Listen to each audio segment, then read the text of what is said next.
And the Association of Care Managers calls for a new approach to regulation and inspection. Prioritise the quality of care and the rights and safety of the people who use the service. This is the primary purpose of inspection. Inspect services as often as necessary, but at least once a year. Inspectors should aim to prevent bad practice, rather than to condemn it after it has occurred and after residents have suffered. Inspectors should be locally based and known and accessible to the public and users of the service. Inspection reports should be written for the public in plain English. Inspectors should work directly with residents and relatives, staff and managers of individual homes, not with the provider groups and organisations. So they should work with individual homes. It doesn't matter who runs the home. What you're interested in is how well the home is run and the welfare of the residents. Inspectors should respond to and investigate complaints. That was one of the biggest mistakes made ever. You can't complain to anybody. And be willing and available to visit the service without notice and at any time. I'll come back to that. Inspectors should understand how the services work and be willing and able, when appropriate, to help services to improve. So a helpful inspector. An inspector who actually wants, can see a mistake you're making and say, have you tried this? Or, actually, I was at this place the other day, this is the way they were doing it. Without, I'm not saying sort of trade secrets, but actually, they're there to help you to improve care and pick up on, and everybody makes mistakes. Everybody makes mistakes. You can't make an omelette without breaking eggs. But, and have I said this? People who use services, I haven't said it, should have a formal and influential voice of the assessment, in the assessment of care. So, there should be a formal feedback from residents and relatives. Just coming back to visiting the place at any time. When I was an inspector, and it was before it became national, I was a local authority inspector in London. I can think of one instance, which I've just used as an example, a relative rang and said, look, I visit on Sunday afternoons, and actually staffing is very low on Sunday afternoons at this particular home. I'm sure it shouldn't be that low. So I said, okay, thanks very much for telling me. So I went and visited the next Sunday. Staffing was low. On Monday, I was in touch with the proprietor and said, look, I visited on Sunday and there were only 2 or 3 staff there, and there should have been 4 or 5. He said, oh, obviously he thought he was getting away with it. I said, well, I'll visit again, and I do expect the right number of staff to be on duty. Sufficient staff for the place. And of course there were. Now, the problem was put right. The residents were made safe and happy. The place got a bit of a sort of warning note. It didn't go in an inspection report. It was fixed. That's what inspectors should be doing. Had it been just that one Sunday where actually, yes, they were short and I could see the circumstances and I understood, I'd have said, well, you did your best, but sometimes you simply cannot get the staff on duty. And there's no point in ringing an agency and getting an agency staff in, because that's more trouble than it's worth. Sorry, I'm not slagging off all agency staff, but you can't have a new member of staff coming in and straight away actually being of help.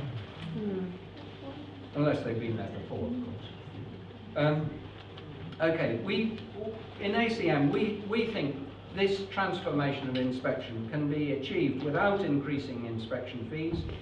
However, it will mean a total reorganisation of CQC, dismantling the centralised bureaucracy, and grandiose management structure, and it is grandiose. Have you ever looked at their organisation chart? It's absolutely incredible. They've got about 30, sort of 80,000 plus senior managers in CQC. I mean, you know, they're all directors of this, that and the other. If they're not chief executives, they're directors. Crazy. And of course they've all got to find something to do. So they churn out more stuff. Or they, sorry, but they come around talking at conferences and everybody goes to their things because everybody's thinking, oh goodness, what do we have to do next, you know? CQC things, all they tell you is what they've sent out before. That's all they do. They have a wonderful PowerPoint presentation of all their publications. Yes. You know, there's no point in going and listening to them. They'll only tell you what you've already read. So we want to dismantle CQC and set up the local Health Watch inspection teams, employing independent inspectors who will be judged by and paid by results. So if you've got an inspector who's not doing the job, get rid of them. You know. Okay. Who is it who sets the tone and the standards in the care home? The manager. The manager. And who's responsible for everything that goes on in the care home? The manager. The manager. And who is the key to the best possible care of residents? The manager. The manager. The manager sets the tone and the standards. The manager is responsible and accountable for everything that goes on. The manager is the key to providing the best possible care. Yep. Without a good manager, there is no good care home. The manager leads and sets the example. Having a good manager is crucial to the residents and relatives, to the owner or the proprietors, and to the staff. Yep.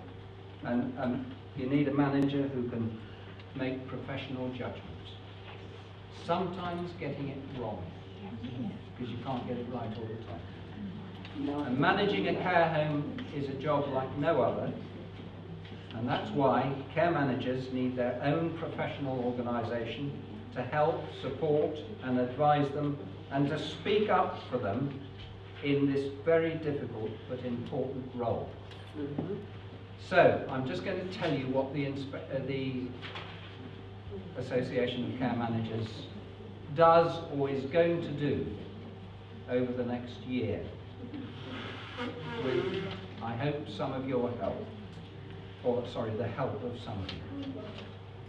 So, the Association of Care Managers champions high standards of management to achieve the best possible care. Supports and informs managers of direct social care services. That's care homes, day centres, home care. Encourages managers to lead care homes with imagination and flair, and to put caring relationships at the core of good social care practice. Gives access for members to a comprehensive range of expert advice and guidance, including free telephone, email contact, and to a library of articles and papers. Promotes the recognition of care managers as a profession, and defends the profession from being overwhelmed by bureaucratic demands that detract from providing real care. Welcomes the effective inspection of care services, concentrating on the rights, safety and well-being of those who use the services. Represents the profession with government and other policy-making bodies, and I'm pushing my way in there.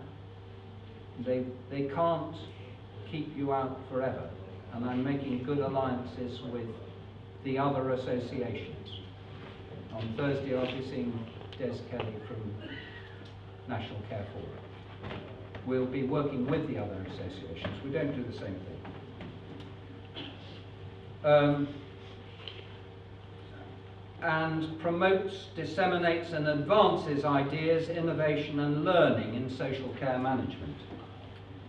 Contributes to education, training, research and theory in social care and its management. Brings members together to learn from and support each other, and to learn from practitioners, academics, authors and other leading figures in social care. Works in partnership with the other organisations to improve and develop social care services and practice.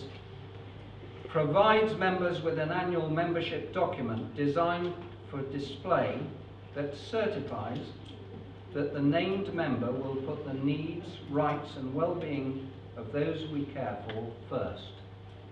So every member will get a certificate of membership that actually declares that and is signed.